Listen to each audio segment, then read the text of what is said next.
அனைவருக்கும் வணக்கம். இந்த ஆகஸ்ட் மாதம் வந்து 2024 ஆகஸ்ட் மாதம் வந்து தமிழ் சினிமாவுடைய மிக முக்கியமான மாதம்னு நினைக்கிறேன். ஆகஸ்ட் 2ஆம் தேதி ஒரு படம் ரிலீஸ் ஆச்சு, ஜமா. பருதி இளவழகன் ஒரு ஃபர்ஸ்ட் ஃபிலிம் டைரக்டர், அவரே நடிச்சிருக்காரு. ஒரு எக்ஸ்ட்ராடனரி நடிப்பு, அந்த வட்டார வழக்கு, அதுவும் ரொம்ப ரூட்ல இருந்து வந்துச்சு. ஆகஸ்ட் 15 நம்ம ரஞ்சித்தோட தங்கலான், தமிழில் முதல் மேஜிக்கல் ரிலீஸ் சினிமா. அந்த ஸ்லாங்கு, அது எழுதப்பட்ட விதம். இப்போ 23 வினோத்ராஜோட கொட்டுக்காளி மதுரை ஸ்லாங். அதே 23 என்னோட மாரி செல்வராஜோட வாழை திருநெல்வேலி ஸ்லாங். இந்த மாதத்தில் ரிலீஸ் ஆகக்கூடிய 4 படமும் வட்டார வழக்கில், முக்கியமான 4 படமும் வட்டார வழக்கு பேசக்கூடிய படமாக இருக்குது. தமிழ் சினிமா இந்திய சினிமாவிலிருந்து ரொம்ப தூரம் விலகி ரொம்ப வேகமாக முன்னேறிட்டு இருக்குங்கிற அடையாளம் தான் அந்த 4 படமும் நான் நம்புகிறேன். இந்த 4 படத்தில் நடித்த நடிகர்கள் எல்லாருமே, அது தங்கால் நடித்த விக்ரம் சார் ஆனாலும் சரி, ஜமால் நடித்த பருதி இளவலன் ஆனாலும் சரி, வாழையில் நடித்த இந்த சிறுவில் ஆனாலும் சரி, கொட்டுக்காலில் நடித்த சூரியன் ஆனாலும் சரி, 4 பேருமே அது நடித்த எல்லா நடிகர்களுமே, வாழையில் மட்டும் எல்லாரும் நல்லா நடிக்கல, தங்கலான்ல யாரை பார்த்தா நடிச்சுட்டே இருக்காங்க, எப்படின்னே புரியல. ஜமாலுக்கு போனால் ஜமாலையும் நடிக்கிறாங்க. இவங்கெல்லாம் யாரும் கோலம்பாக்கத்துக்கே வரல, எல்லாரும் அவங்கவுங்க ஊரில் வேற இருக்காங்க.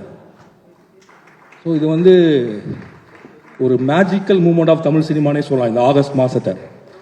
அதில் மாரி செல்வராஜோட வாழை வந்து நிற்குது.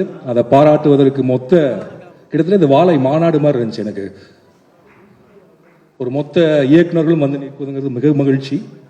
இன்னும் சொல்ல போனால் தமிழ் சினிமாவில் மட்டும்தான் திரும்ப திரும்ப நடக்குதுன்னு நினைக்கிறேன். எந்த இண்டஸ்ட்ரியில் நடக்குதான்னு தெரியல. நைட் 12 மணி வரைக்கும் எல்லா டைரக்டரும் உட்காந்து இன்னொரு டைரக்டர் படத்தை பாராட்டுறதுங்கிற இந்த அபூர்வமான செயல். அதனால நம்ம தமிழ் இண்டஸ்ட்ரியில் இருக்கிறதுல எனக்கு தெரிஞ்சு தமிழ் இலக்கிய உலகத்தில் இந்த மாதிரிலாம் பாராட்டிக்குவாங்கன்னு எனக்கு தெரியல, இல்லை மித்த இண்டஸ்ட்ரியில் பாராட்டுறாங்கன்னு தெரியல. சினிமாவில் தொடர்ந்து இது நடந்துகிட்டே இருக்கு. ஏன்னா எனக்கு தெரிஞ்சு வந்து ஒரு நல்ல பீரியடில் நம்ம எல்லாரும் இருக்கோம். அதை உருவாக்கி கொடுத்துருக்கிற எல்லாத்துக்குமே நன்றி. அண்ட் மாரி செல்வராஜ், எல்லா டைரக்டர்ட்டையும் ஒன்று கேட்பாங்க, உங்களுடைய முதல் படம் எது, முதல் காதல் எது, நீங்கள் படித்த முதல் புத்தகம் எது, இது எல்லாத்துக்கும் ஒரு முதல் இருக்கும். ஆனால் உங்களை இப்படி முதல் உதவியாளர் யாருன்னு கேட்கவே மாட்டாங்க. உங்ககிட்ட வந்து முதல்ல உங்களை டைரக்டராக நம்பி சேர்ந்து அசிஸ்டன்ட் இருப்பான்ல, நம்ம டைரக்டர் ஆகிறதுக்கு முன்னாடி அப்படி ஒருத்தர் இருந்தார். அவர் பேர் தான் மணி. நான் அப்போ டைரக்டராகவே ஆகலை, நான் ஒரு அசிஸ்டன்ட் டைரக்டர். நான் படம் பண்ணுவேன்னு தெரியாது. எனக்கு தெரிஞ்சு முதல்ல நான் டைரக்டர் ஆகிடும் எனக்கு நம்பிக்கை கொடுத்து அந்த அசிஸ்டன்ட் தான். அவர் பேர் மணி. அவர் கோவில்பட்டி. அண்ட் ஒரு ராவான ஒரு லைஃப் உள்ளவர். அந்த மணி தான் ஒரு நாளைக்கு மாரி செல்வராஜ் என்கிட்ட கூப்பிட்டு வந்தார். எனக்கு தெரிஞ்சு மணி ரெக்கமெண்ட் பண்ண ஒரே ஆள் மாரி செல்வராஜ் மட்டும்தான்.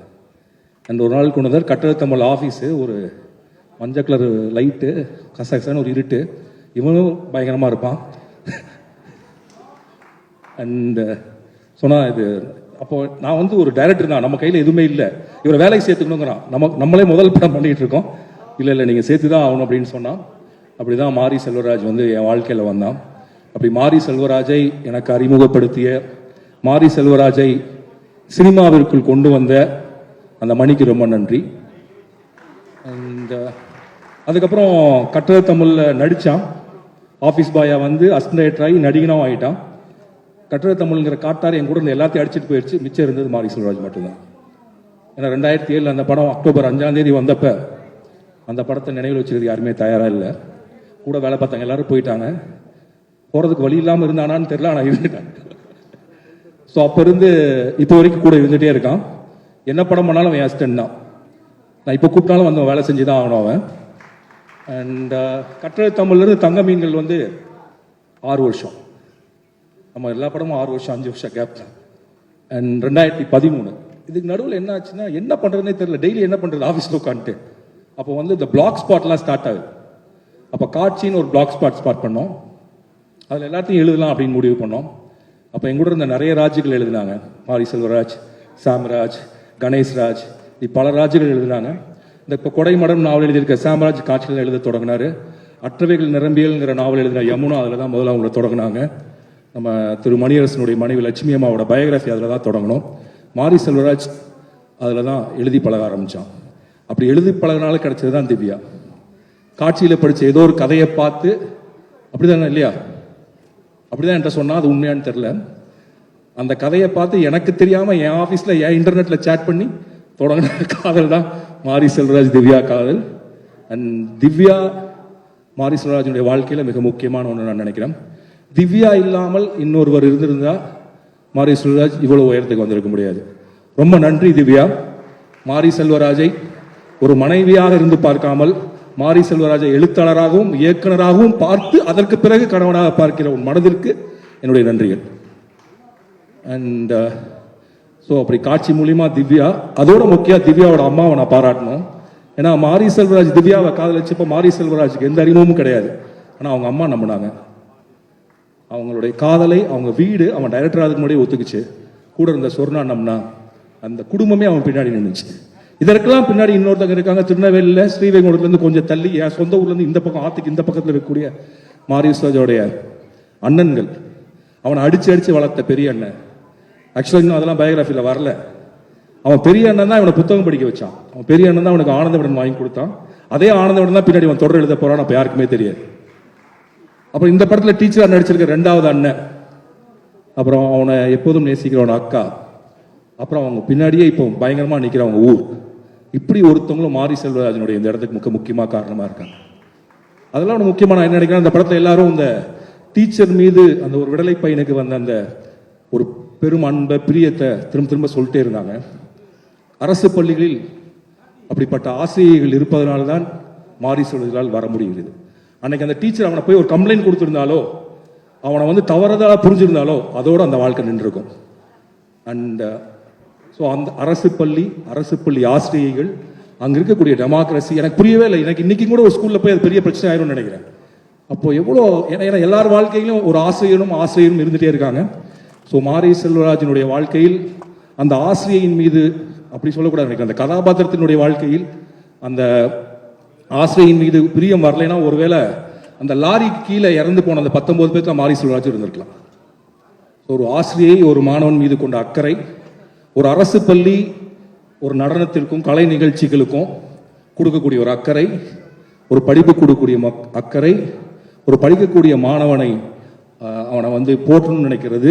அதை விட முக்கியமாக அதில் ஒரு டீச்சர் கேட்பாங்க, என்னடா உன் கழுத்து வலிக்குதா வாழையை சுமந்துன்னு. இது வரைக்கும் தமிழ் சினிமாவில் டீச்சர்னா கோவமா திட்டுறவங்களா இருக்கிறப்ப வாழையில் வரக்கூடிய எல்லா டீச்சர்ஸுமே ரொம்ப அன்பாகவும் கனிவாகவும் இருக்காங்க.